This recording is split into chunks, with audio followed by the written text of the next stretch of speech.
Hey, welcome to another great edition of Mississippi Stories. I'm your host, Marshall Ramsey, editor at large at Mississippi Today, and do a few editorial cartoons as well. And of course, you can always check out our great coverage at MississippiToday.org, and you can see a few of my cartoons and our great journalism as goes on as well. And if you'd like to donate, well, we'd love you to do that too. I'm excited about our guest today. He and I are both from the great state of Georgia. He grew up in Atlanta. He grew up on the south part. I grew up on the north part, but we never crossed paths because it's Atlanta. But I'm glad we crossed paths today. Kai Harris is the executive director of the Freedom Project Network, which is doing some incredible work around the state of Mississippi. And I can't wait for you to find out more about it. Kai, man, welcome to the show. Hey, thanks for having me, Marshall. Yeah. So, were you pumped about the Braves winning the World Series this year?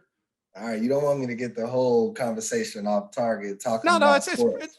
pretty. We right. got to start off with that. So, I mean, That's right. That's right. I've been waiting my whole life. So go Braves. Okay, now you're making me feel old because I do remember the last one, the last time they won the World Series, but that was a long time ago. The last time they won, I was a toddler, so I don't know much about that. But I do remember going to the old Turner Field.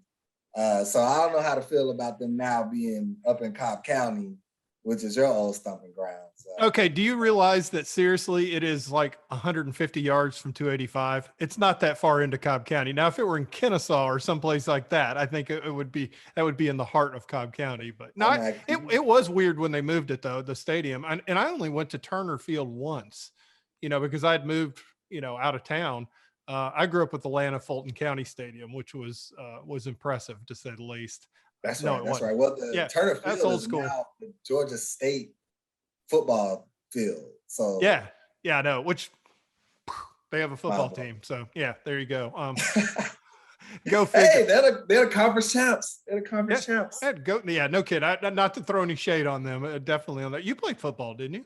That's right. That's right. Yeah. What position did you play? I played defensive end. All right, me too. You just played in college though, right? That's right. Yeah. Well, my whole life leading up through college. Yeah. Yeah. I retired before I got to college. I was a little too small, but yeah, defensive end's the greatest position in the world. That's right. That's right. Perfect blend of speed and size and power. I like to think, Yeah, which I had none of those things. That's why I didn't play college ball. Seriously. And I love this quote. I'm gonna dig this out. This was from an article that Sean Raymond, one of the three co-founders of the first Freedom School, and had about you. He said, "You have lived the Freedom Project way, and I don't think that you can teach that you're not talking out of a book, that you're talking out of your heart." Wow. Man, I'd be blushing on that one. That's a pretty sweet quote. Sean always has a way of making me blush. Tell him, that guy. Yeah, but I mean, he doesn't strike me as the kind of guy that's just going to be pulling sunshine and rainbows out of the sky about you. I mean, tell me a little bit about that, because like I said, when you grew up, and there was another quote, I'm not going to just quote you the whole time, but this one right here really made me want to talk to you. It said, "From the moment that college degree was put in my hand, my personal mission was to make that dream a reality for other students who look like me and from similar backgrounds. That dream, that's what led me to start working in education." That's servant leadership right there. Yeah, that's a fact. That's a fact. Yeah. So seriously, when you worked and got that college degree, that was your mission. That's how you got into education. That's it. I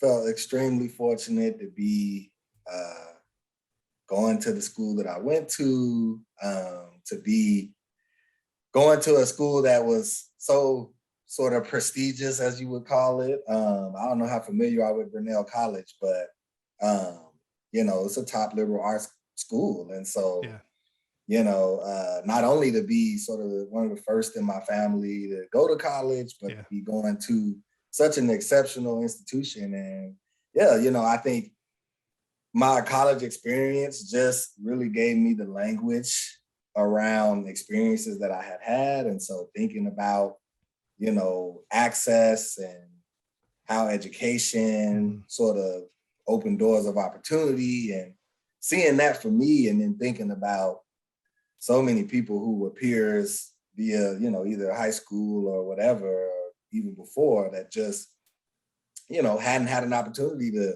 go to some top liberal arts college, and therefore, like, their lives look much different, and so for me, when I was sitting there and saying, what am I going to do with this degree? I don't know, the energy for me just wasn't, let's go take some job that's going to be centered around me and making money and climbing a corporate ladder or all of that. No shade to anybody who, if that was their vibe. But for me, it was like, how can I use this as like a tool to invest in other people's and to like uplift future generations?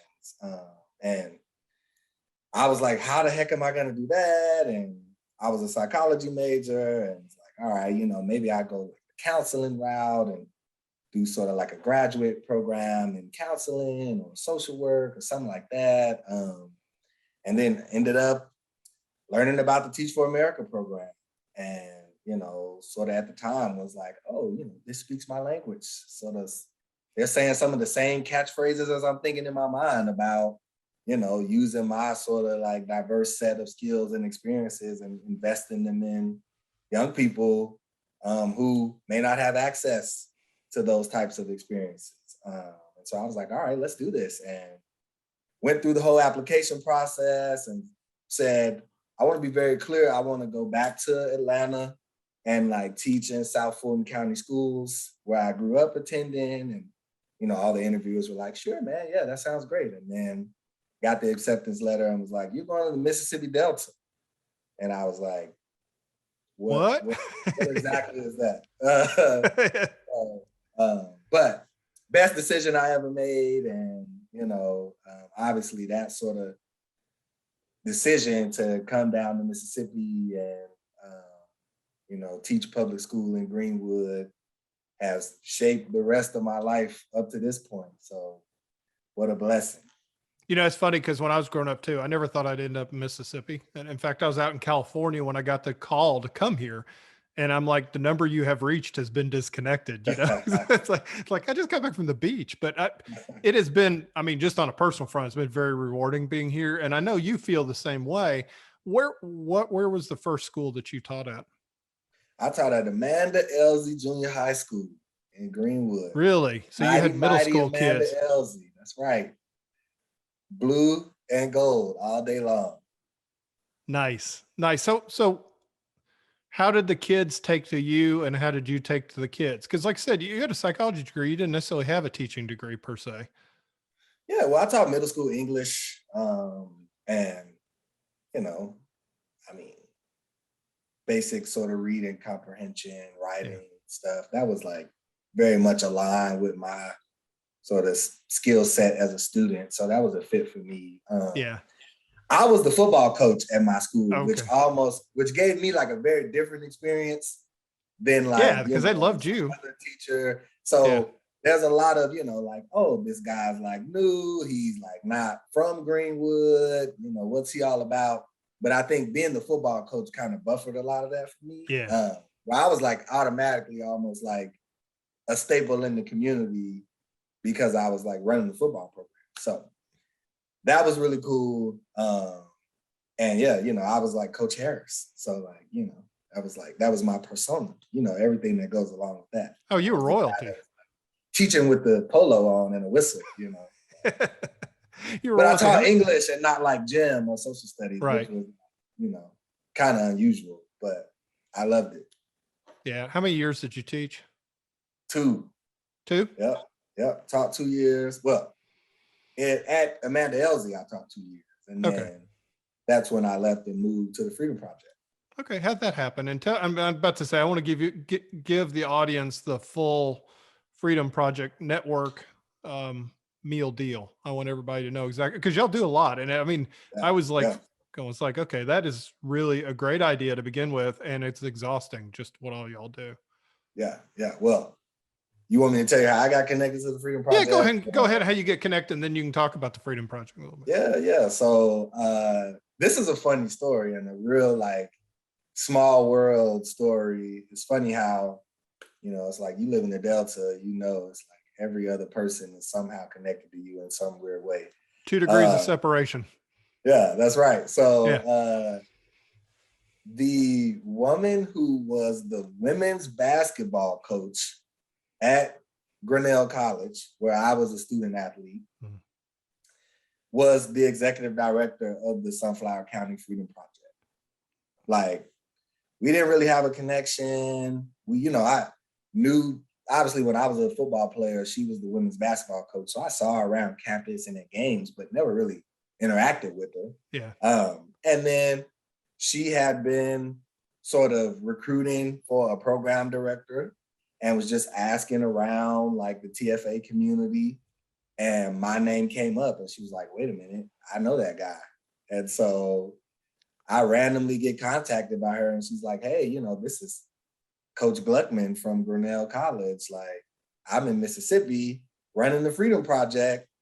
We should catch up and talk about this program director job that we have open. So met up with her, talked about the Freedom Project, went and visited the Freedom Project and fell in love with the place and was like, yeah, sign me up. So What'd you do in that first job? I was the director of college access and experiential learning. It's a mouthful. It is. Call it the DCAL. Business card that long, right? Yeah. So basically, there's like two program directors. Yeah. One focuses more specifically on like the core literacy stuff. And then there's another one that does everything else. And so the trip planning and some of the like extracurricular clubs and the college support was all in my wheelhouse. And then I had sort of like a co-program director that was doing all of the novel studies and things like that. I love this quote right here. Mississippi children are more capable of achieving success, but aren't often being properly supported and counseled throughout the process. I think you said that. But there's true about that. Yeah, I think so. You got the quotes, Marshall. You like pulling up the receipts. Oh man, I tell you what, Google's this amazing thing. It does some run thing. Well, but I love that, and that's the thing. That's the thing that is so amazing about what the work that you're doing with the Freedom Project Network is that it is so hands-on, so immersive, and it gives kids the confidence through experience, which I think is the number one that you get confidence is through that experience, but you're giving them the sense of belief that they can do it. Yeah. I mean, you hit the head on the nail. Is exposure is, if I had to summarize all of our work into one word, I would say exposure, and like our job, I don't think of it in terms of us like giving students really anything, right? It's like, if we're giving them anything, we're giving them a platform to like realize their own power, and giving them access to tools and resources ultimately that allow them to be the drivers for the change that they want to see. And I think like, just like challenging this whole idea that education should be top down and that these really smart adults who just know everything are the ones who should be like filling students' heads with knowledge about how the world works and how it should work. And students should just sit down and be quiet and absorb all of this. And that's what makes them capable to like lead the world moving forward. And it's like, no, like actually students have tremendous, brilliant ideas about the challenges that we see in the world and like how we can go about addressing them moving forward. And ultimately, if we as adults can just get out of the way and like give them a platform to be the drivers of movements, like we're all much better off in terms of our community. So one of the things I discovered just in the 25 years of living here and going, because I used to go out to schools a lot to talk about cartooning and about what I do and dreams and everything else. And I found that per capita, we probably have some of those talented kids in Mississippi. And it's obvious because look at the people that we produce that go on to be the Oprahs and the Angie Thomases and so forth of the world. Right. But sometimes we lack connect me with them, by the way, Marshall. With Oprah, yeah, I'm real tight with Oprah. Yeah, I know. The only thing I know about Oprah is she is from Kosciuszko. I do know that. I don't, so there you go. That's but I mean, think about it though. But what I think is sometimes they lack the belief that they can do great things. And you're giving them that belief. Yeah. Well, I mean, my question is, where does the lack of belief come from? Right. And good point. I think that unfortunately that lack of belief is like instilled in our students through the experiences that they have a lot of times at school, and, you know, as they navigate the world. Yeah. And so I think you're 100% right. And again, just like helping students realize, especially, and I think like a real sort of like, you know, igniting the sort of energy around being a leader, being a sort of change maker. I think that really comes from teaching students that like they've been intentionally taught not to think in certain ways, Right. right? And you know, and that is just like historically, it's like, well, you know, how do we like reinforce the status quo? Like, how do we reinforce social structures that like benefit some and mostly not everyone else is Right. like through the way we educate people, right? And so if we educate people in a way that like says you sit down in your role and you do what you're told and like that's how you get by in life, then that just repeats these sort of cycles of inequity, right? And so, but if we say to a room full of students, like actually, you should be questioning these systems that govern your life. And like, if you're fired up about it and you think that they're wrong, that's good. And like, we want to harness that and help you figure out strategies to actually shake up the status quo. Like, that has the potential to be, you know, pretty groundbreaking. It sounds quite simple, but like, that's actually just not the way that education has been designed, you know, traditionally. So Well, I mean, at best, to put it nicely, I mean, obviously schools were designed to train a workforce, right? exactly, That's the nicest way of putting it, but is exactly, also to reinforce exactly. other systemic issues that Mississippi has dealt with. And that's why the Freedom Project Network, and, you know, I think about the Freedom Schools back, and, you know, it's funny, I really didn't, I knew about Freedom Summer and I knew Mhm. about a lot of the history about that. And until I interviewed Janine Herron, who her husband Matt Herron was a civil rights photographer, but Janine was the one who started, basically was the first Head Start school and was helping with that. She's just fascinating interview. I interviewed her a few weeks ago, talking about that, but I didn't quite realize how important the freedom schools were during Mhm. that time. And just for the same thing, just to teach kids to be able to how to think on their own, which I say we need more of that in this country. Absolutely. I Yeah. mean, the entire spirit of our organization, and which is Yeah. what like makes me fired up about our work, Right. is like pull up the original sort of like curriculum or like description of the freedom schools from 64, you know, Yeah. pull up the proposal that said like these are why we think these schools can be important and like the impact that they can have on young people and communities and like the broader civil rights movement. And like that exact same language is how we think about our work today in Yeah. 2022, you know, and that like this idea that these simple concepts of just like squashing intellectual curiosity, like Mhm.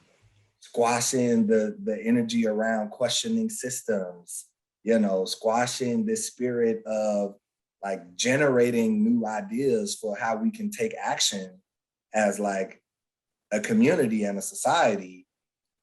And the freedom schools were just completely challenging that and saying, we're going to create an education program that centers those ideas um, through like holistic approaches. And Mhm.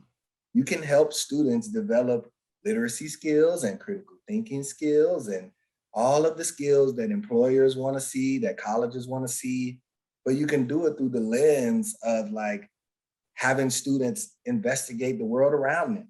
Mhm. And if you do that, like intentionally, you'd be amazed by what students come up with um, and just how powerful it can be for like our world moving forward. So, I don't know how you learned growing up, and I know that my parents really made a real effort to drag us to historical sites and, you know, so that we could see things firsthand and everything.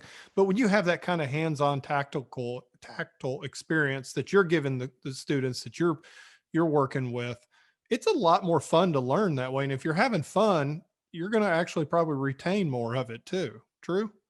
indeed, yeah, Yeah. indeed. You Okay. know, yeah, I mean, travel is a huge part of it. Yeah. You know, I think just like health training, you know, is a huge piece of Mhm. stuff that we don't think about. I mean, how are we prioritizing the social emotional well-being of students.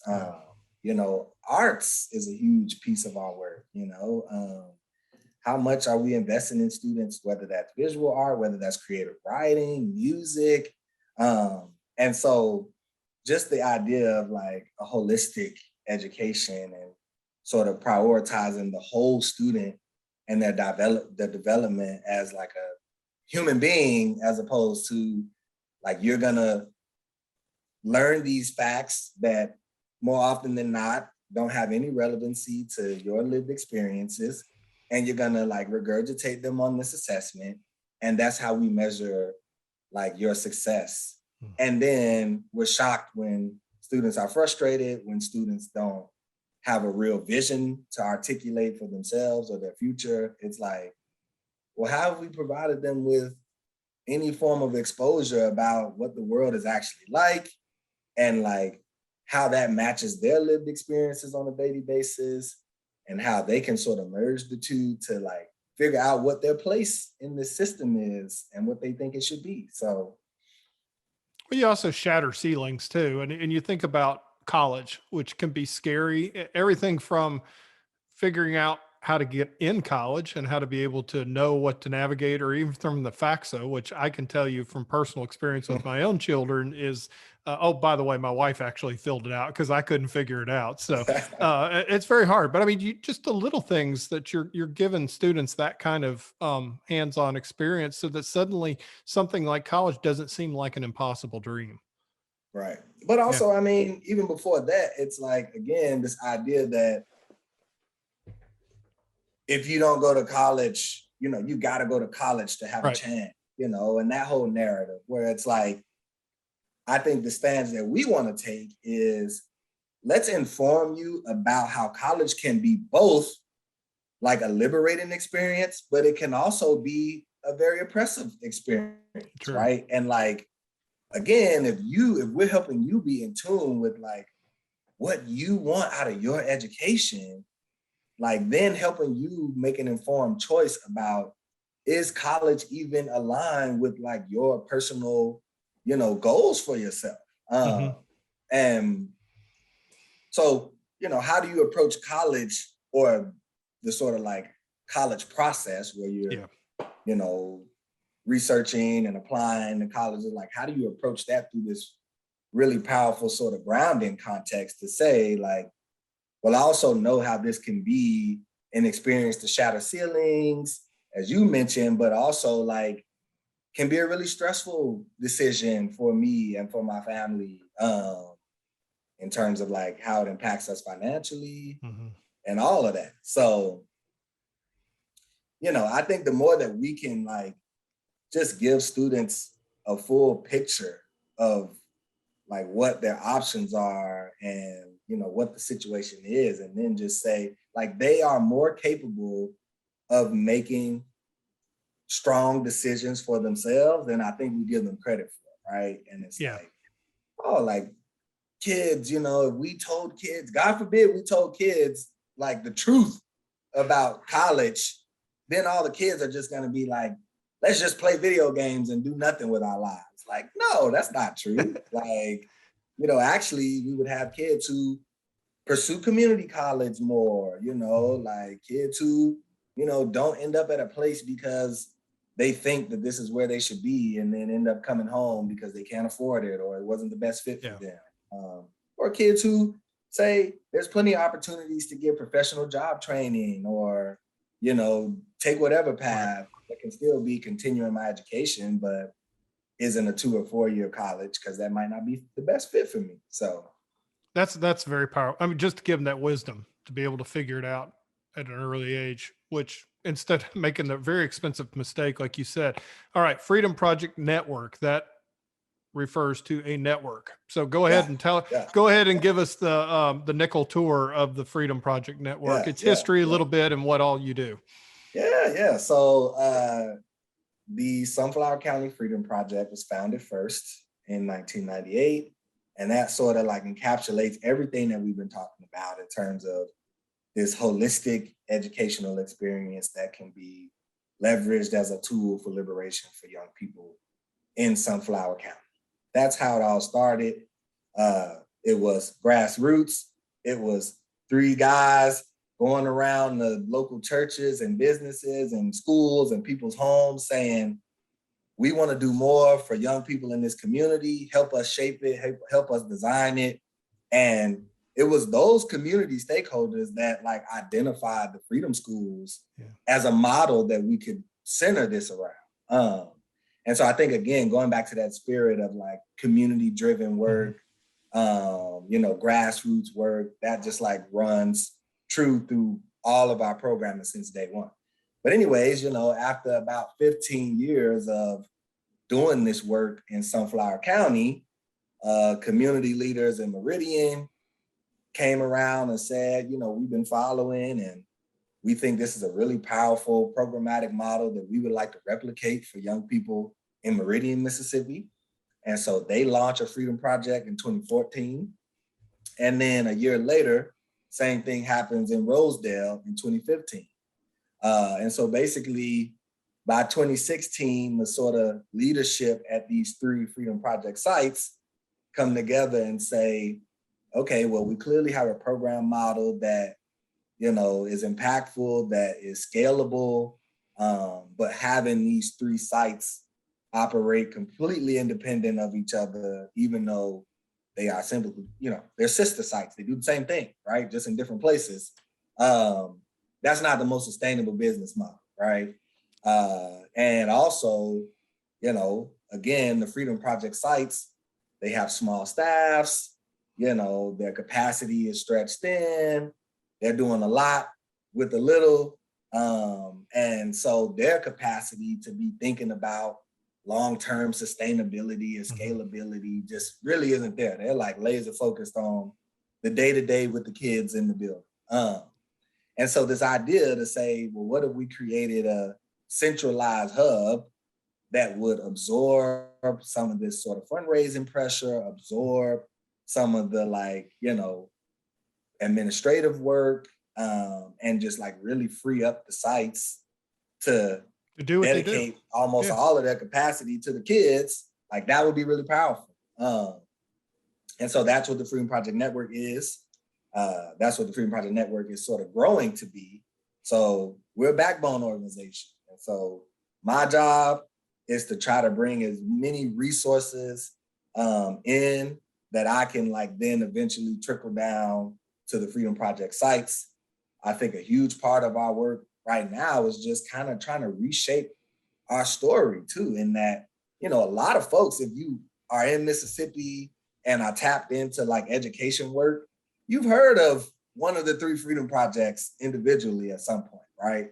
And so, but most folks you'll meet who are like, oh yeah, I know all about the Sunflower County Freedom Project. I've been following them for 20 years.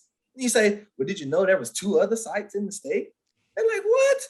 I had no idea that, right? And so I think reshaping our narrative and that, hey, it's not, hey, we're Sunflower, hey, we're Meridian, hey, we're Rosedale. It's like, actually, we're a statewide collective that's doing this really powerful history and place-based work, youth empowerment work. And we're looking to spread it. We're looking to grow it, scale it, open new Freedom Projects in other communities across the state. That's a much more compelling narrative, for supporters, funders, etc. Right. You can leverage the brand. Yeah. So trying to, build that brand of us as a collective, as opposed to a collection of 3 individual sites is a huge part of the work. But then also, again, building up this sort of collective hub of resources and support so that the sites can be laser focused on doing what they do best, which is the day-to-day work with the kids. You're more or less like the conductor of the symphony.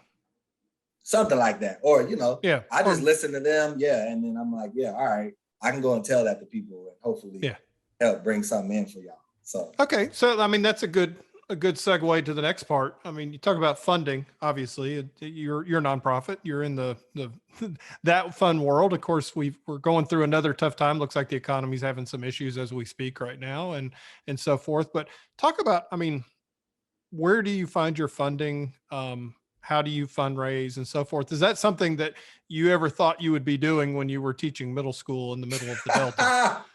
No. And so this is a very different realm of experience for me. I think I find energy in this job because I worked at a Freedom Project, right? Yeah. And so like I'm very in touch with that experience of like loving my job, but like struggling with feeling like it wasn't sustainable for me. And so I know that pain, like I know the grind of being at a Freedom Project. And so I'm like, shoot, imagine what's possible if the Freedom Projects were just the resources were overflowing. Imagine a world where Freedom Project staff wasn't a small staff of 3 that's doing the work for like a team of, 6 or plus. Like imagine if, the executive director at a Freedom Project site wasn't trying to figure out how he was going to pay he or she was trying to pay the bills for the organization, manage the staff, and lead programming with students. It's a lot. Right. And so that story is one that I'm passionate about. It's a different story, but it's one that I'm like passionate about telling. And so I am approaching people and not necessarily saying like, let me tell you about this great novel studies class that's happening, because the Freedom Projects tell that story and they tell it very well. I'm saying, let me tell you about these staff people who are doing all of this really powerful programming, but like barely escaping living on poverty wages, like who's telling their story, right? Like, why are we every couple of years, why are programming directors leaving? Ask them. It's not because they don't love the work. It's because they can't just sustain a life where, they're barely getting by, don't have, they're not getting competitive salary and benefits packages, like they aren't really the professional development isn't being invested in the way that they would like. So for me, it's like, if I can sort of bear that burden on their behalf, then our students benefit in turn.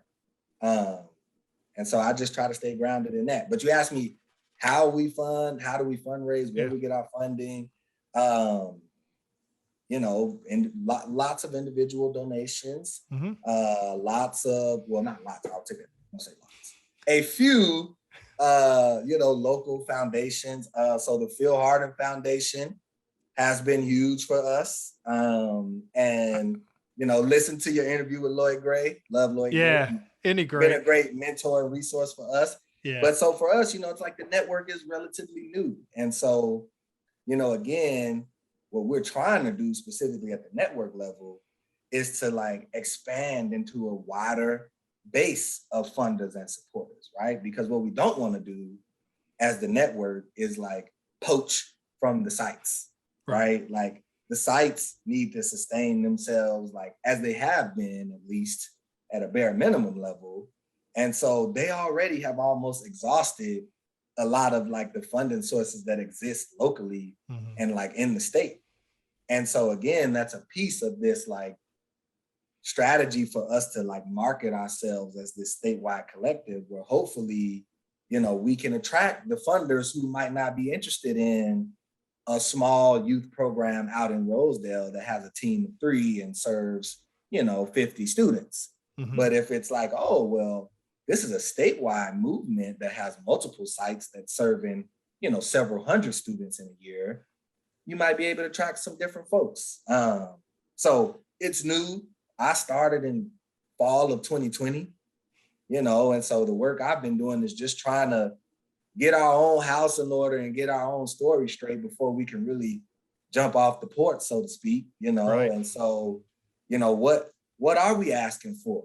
How is that different from what the actual program sites are asking for? But also, how is that directly connected to the students at the program sites?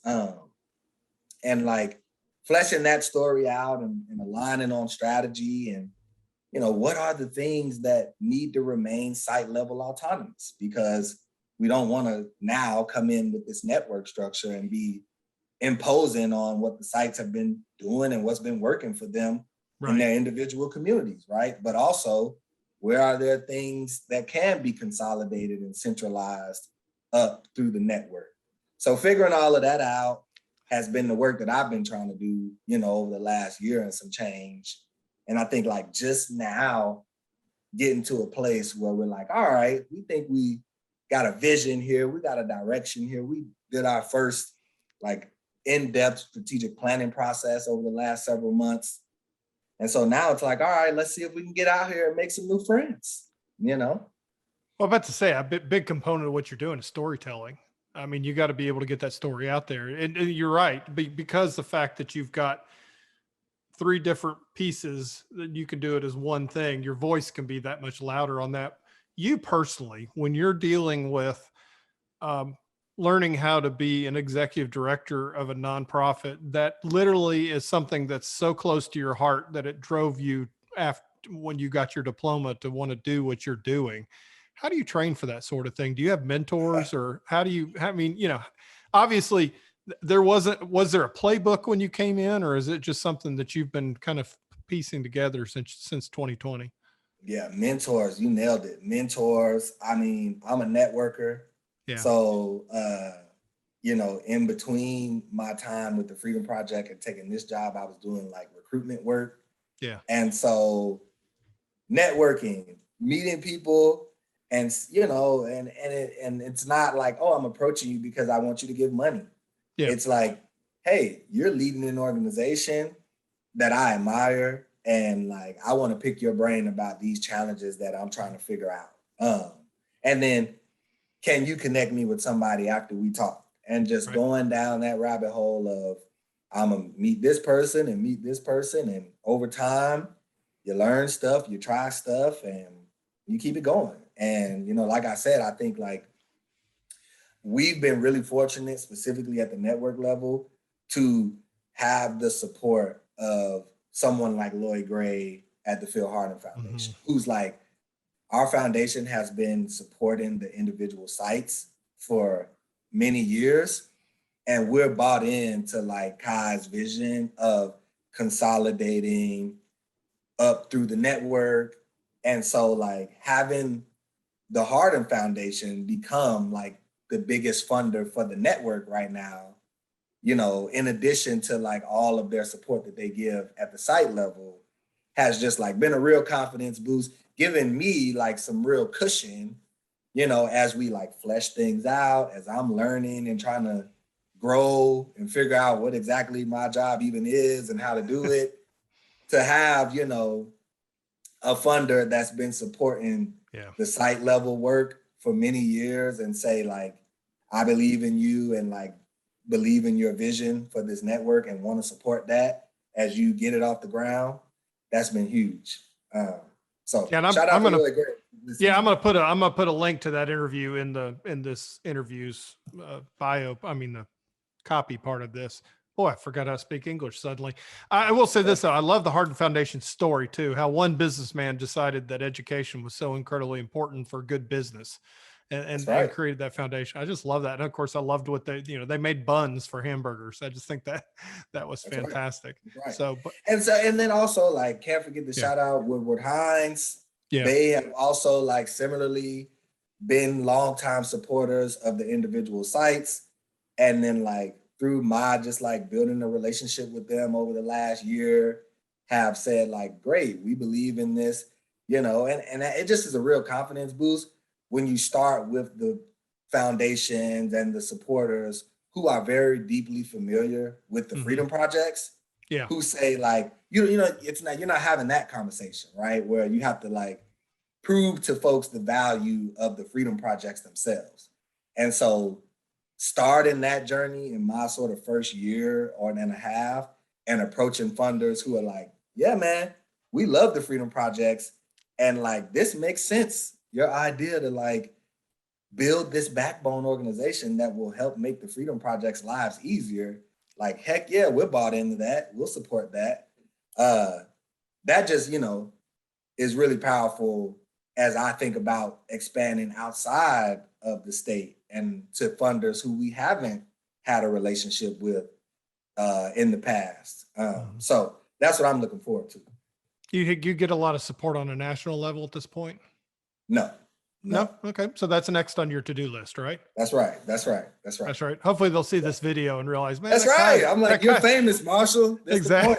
exactly. This is my 5 minutes of fame right here. Man, I'd be hoping for the next 10 minutes to be a little bit better on that. But we'll see what we can do to help you out on that. But I mean, like I said, you started in the fall of 2020, so you started in the middle really of the teeth of the pandemic too. So that had to That's be a right. lot of fun. So how did That's that right. affect the different project, the different things? I mean, suddenly you got all kinds of COVID protocols and everything else. Were you able Yeah. to be able to go full? Because it sounds like a big part of what you do is one-on-one and in group settings and being together and so forth. So suddenly, I don't think virtual would work really well for what y'all do.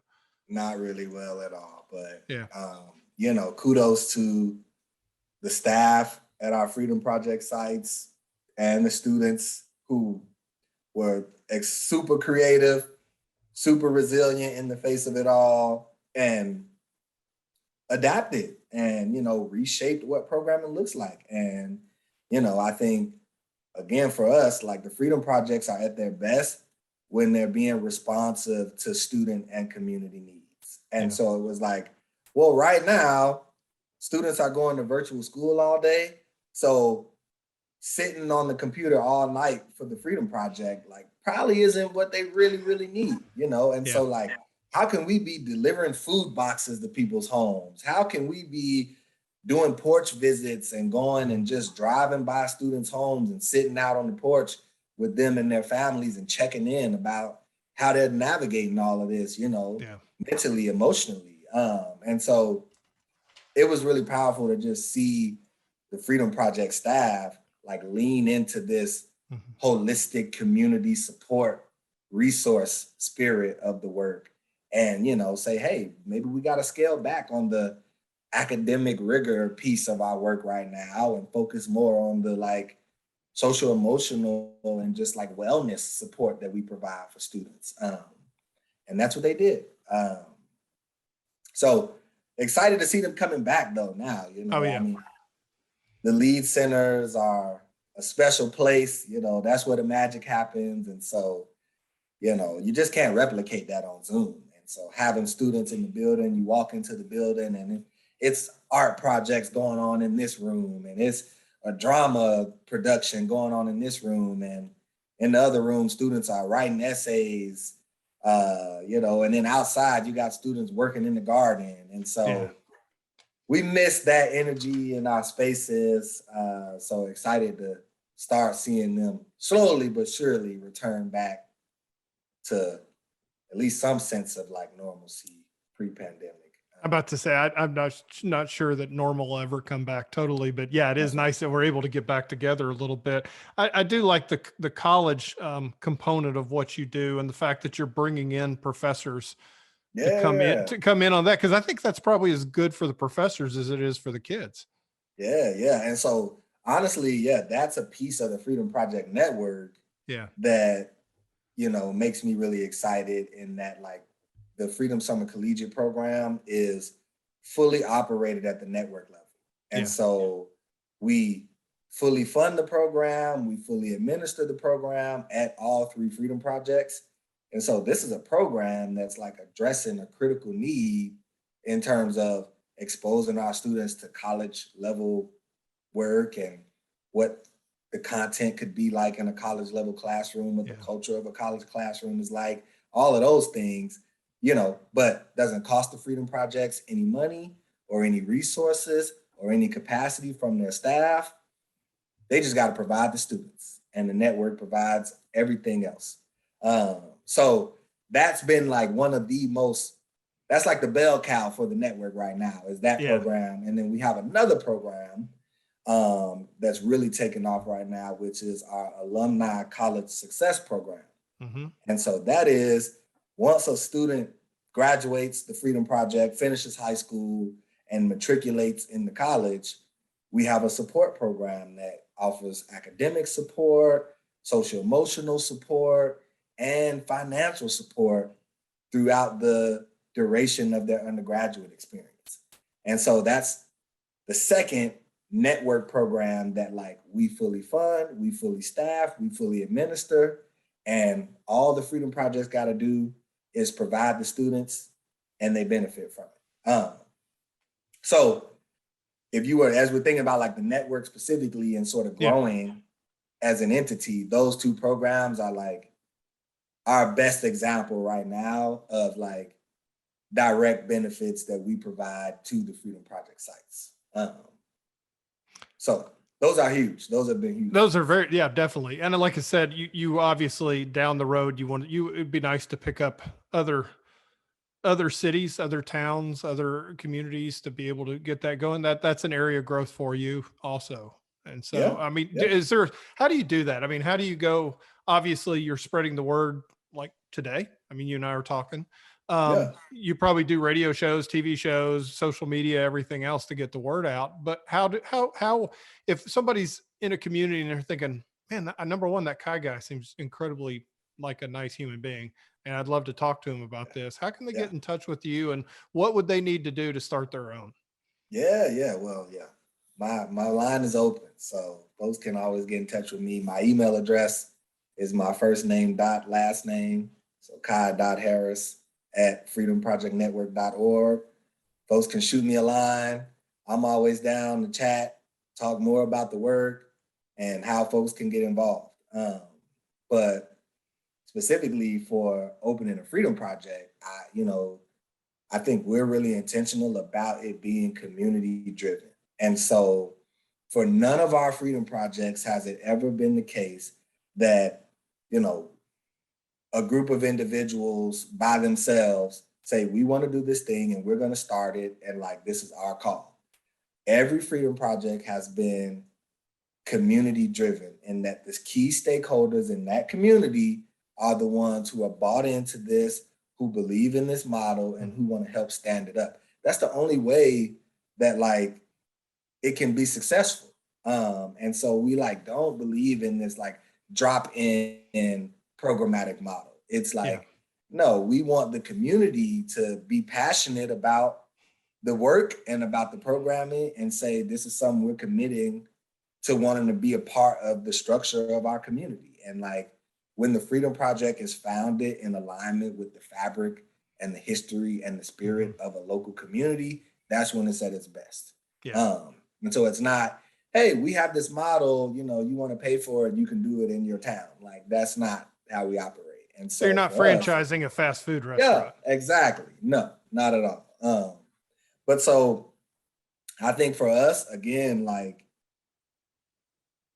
us being able to like do what we promised to do as the Freedom Project Network for the 3 sites that exist before we start adding new Freedom Projects to the mix is like an important part of our strategy and our sort of like strategic plan over the next several years. Is to build them up. But certainly, before my time is up with the organization, I would like to see some additional Freedom Projects in the works. But like you said, your immediate short-term goal is to make sure that you get the resources and the support to the ones that already exist. So that they can make the magic on the local level. And it sounds like your organization's approach to what you're doing is just like your approach toward education, coming up from the bottom up. Precisely. But you're there to give them the support to make them be able to do that. Exactly. You had it right. Bring it from the bottom up, sprinkle the resources down. That's perfect. You got it right, Marshall. Well, thank you. I appreciate that. I've been practicing on that. So. That's right. Anything that I haven't covered, because I wanted to make sure that you told your story and told the Freedom Projects Network story too. I don't know. I'm like, this will be one of those moments where you'll hit me up and be like, I got these quotes from something you said, and I'll be like, oh man, I kind of just blacked out. So yeah, it happens. I don't know. I mean, I think, I am just honored to be the face and voice of the Freedom Projects and the work that's being done in the communities that we work in partnership with. And so that's really the takeaway from this whole thing. And so in any way that I can just be a connector and, be able to leverage resources and opportunities that ultimately lead to better lived outcomes and lived experiences for our students. Not only in Sunflower and Rosedale and Meridian, but across the entire state of Mississippi, across the region, right? Like, that's really powerful. And there's really powerful civil rights, movement building, grassroots organizing history in a lot of communities. And so really that's all we're doing is just trying to carry forward. Like, this is nothing new, right? Like, we're committed to just carrying forward the work that was being done with the Freedom Schools in the same communities that it was happening in 64. And so, the more that we can continue to build upon the work that's happening in communities across Mississippi, across the South, and the entire country, to just elevate the voices of historically marginalized groups of people, then like we're on the right track.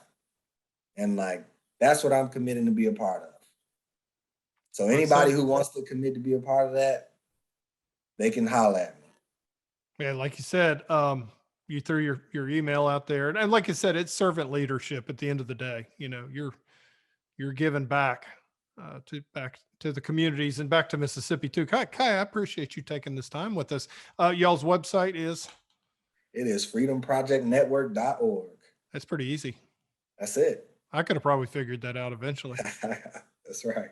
Kai, let me know if you need anything. If folks need to donate, they can go to the website and find how to contact you and how to be able to get a hold if they want to be able to help out. Like I said, we mentioned Angie Thomas earlier. She came to actually speak to your students, didn't she? Yeah. So it was great. Yeah, we partnered with an organization called Writers and Activists across the country.